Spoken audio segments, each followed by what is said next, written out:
Today, a comparison between 3 heat exchanger, non-PID home espresso machines. We'll go over the differences in features, aesthetics, and performance with detailed testing results to help you choose which machine is the best fit for you. Hey everyone, AJ here from Whole Latte Love. Today, an in-depth comparison between the Rocket Espresso Appartamento Serie Nera, Bezzera BZ10, and 969.Coffee's Elba 3. First, let's go over the similarities. All 3 machines feature copper heat exchange boilers, allowing you to brew and steam at the same time. They all have vibration pumps, pressure stats, removable water reservoirs, passively heated stainless steel cup warming trays, and articulating steam wands with 2-hole steam tips. Switching over to the differences, one of the biggest is in aesthetics. The BZ10 features a classic look with fully mirrored stainless steel housing and black plastic accents. This machine is also available from Whole Latte Love with rosewood joysticks and portafilter.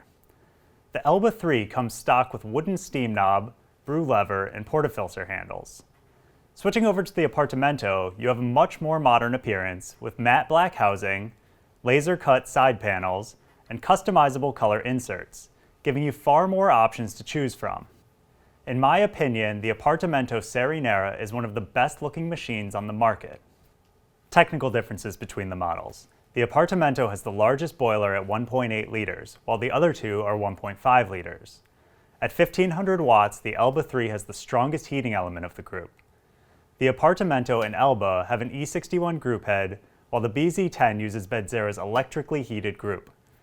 All 3 machines are fairly compact, with each having its own space-saving attributes. The Elba 3 is the narrowest and shallowest of the group, but at 16.5 inches is also the tallest. Maybe something to consider if you have low-hanging cabinets. The Appartamento is 2.3 inches shorter than the Elba, which is great if you want to keep larger cups on top. The water reservoir on both the Appartamento and Elba 3 is 2.5 liters, while the BZ10 boasts a huge 3-liter reservoir. The Elba does something unique with their reservoir.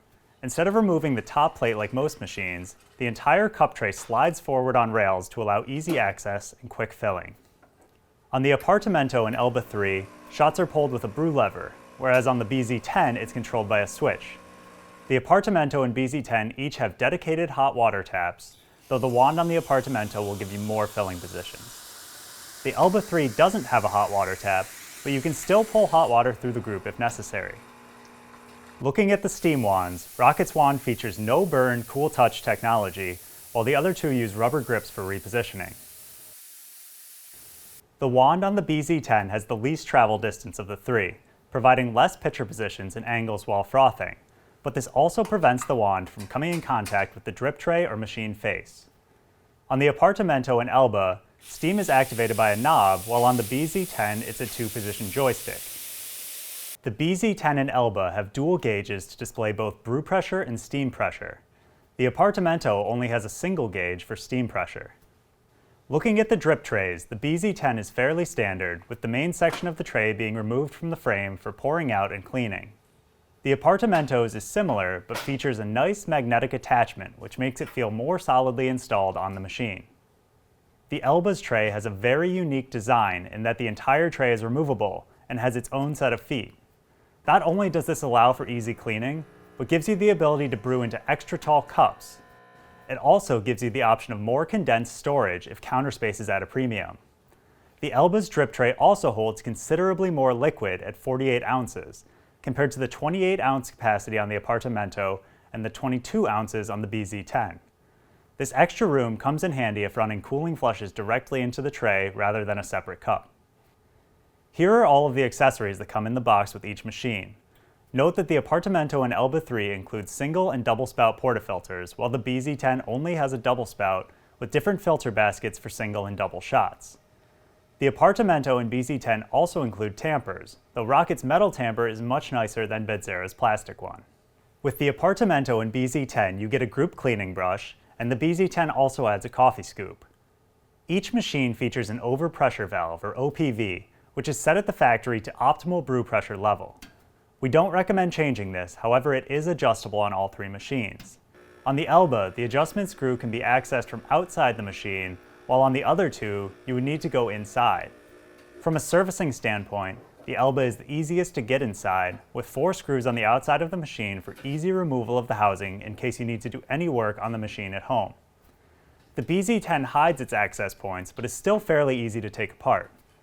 The Appartamento is the trickiest of the 3, requiring a bit of maneuvering with wrenches to get under the hood. Inside, you'll notice that while all 3 boilers are made of copper, the Elba 3's is also insulated. Let's take a look at the actual performance based on my testing. First is heat up time. To determine the time from cold machine on to brew ready, I wanted to figure out when the group was fully heated to a stable temperature. I attached a digital thermometer to the top of the group on each machine and recorded the temperature every minute for 45 minutes. Here's a graph of those results. I was looking for 3 consecutive minutes with 2 or less degrees of variation and temperatures that were no longer climbing.